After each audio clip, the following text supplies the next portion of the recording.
test it out.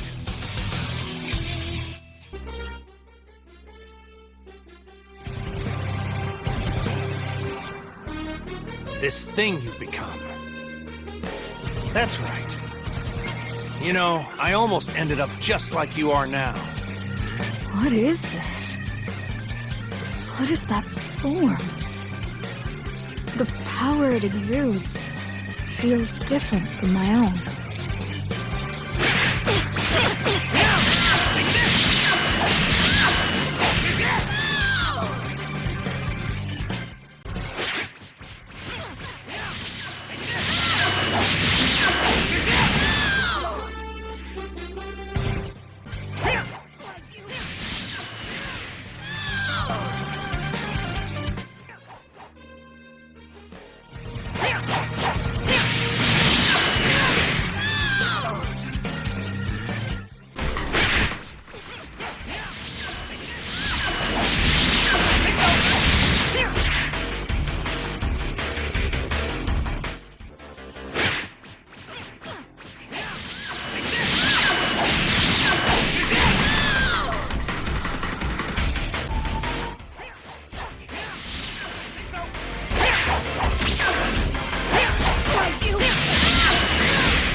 And welcome back to the final Goku moveset we will ever do for Xenoverse 2. That's right, you heard me.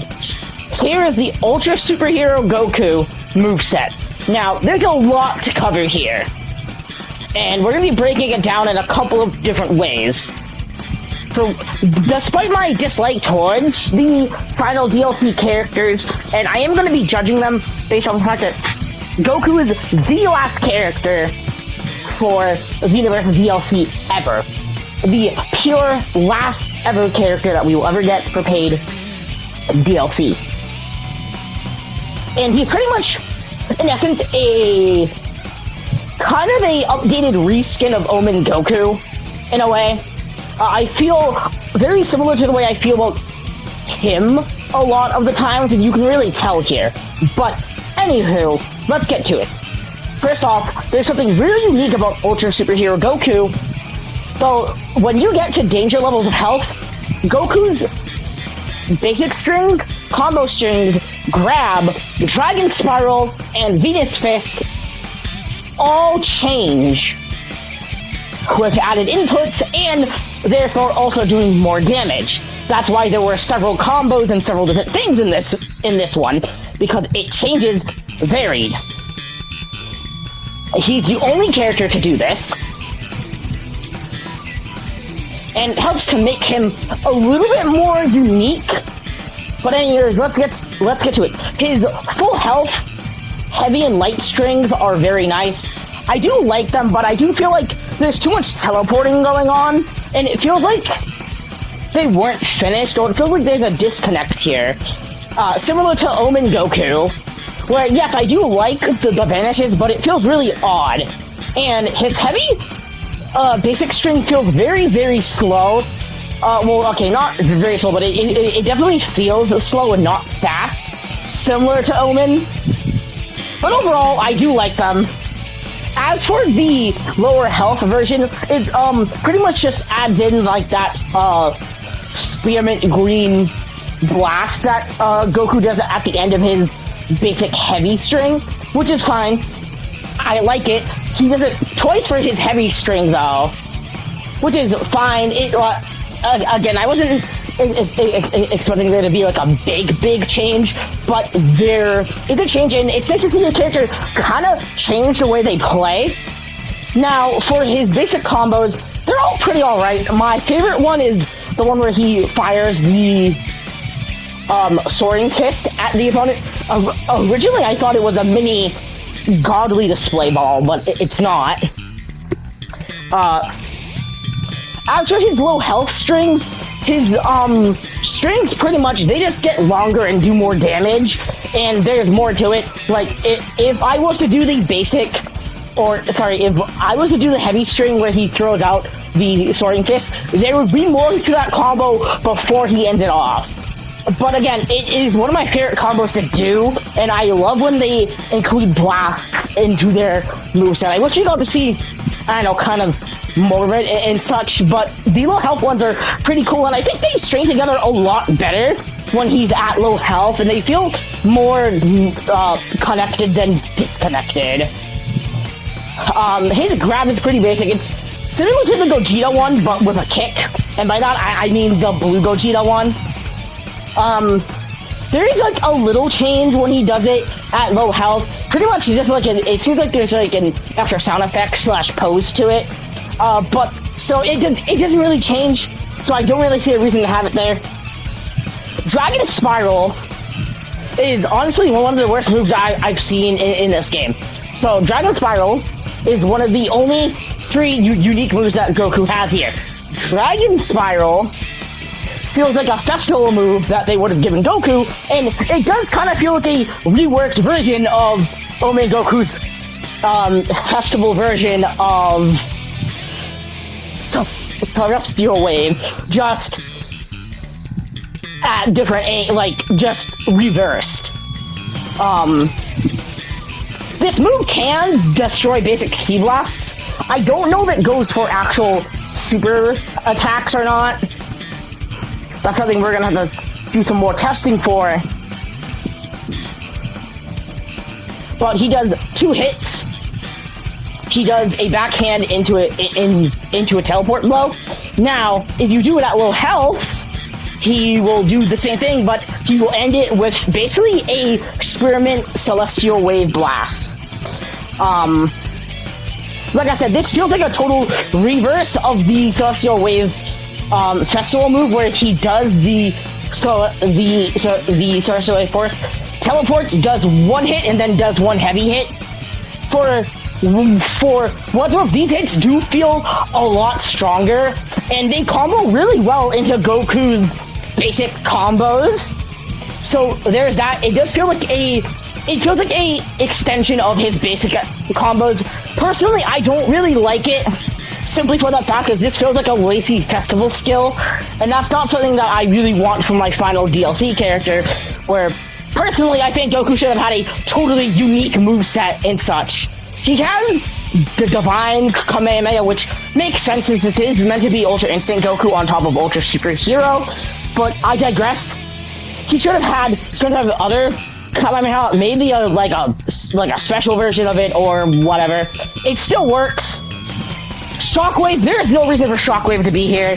If they should have given him Spirit Pulse or Soaring Fist to really hammer home the Ultra Instinct feel, or, you know, maybe something else. Maybe he got a unique super attack version of Dragon Fist or something. The Golden Dragon Fist, not Super Dragon Fist. But that also would have been okay. It's just lazy to give him Shockwave. There's no reason for it. Adonament charges Ki and Stamina. It's slower than the ultimate charge, so I don't personally use it, and you cannot use it when you're stamina broken either. So beware of that. I personally don't think we needed a new charge, and this totally could have been used for another ultimate for Goku. Now, Venus Fist. It literally feels like a melee version of Sign of Awakening.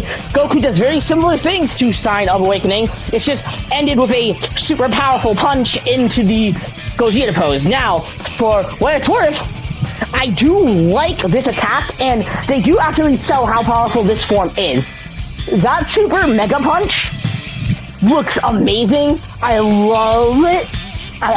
I love it. I like the little burst of green lightning / energy, and I like the pose. It's a good ultimate, but for our final ultimate, it's a little disappointing. Warp Kamehameha.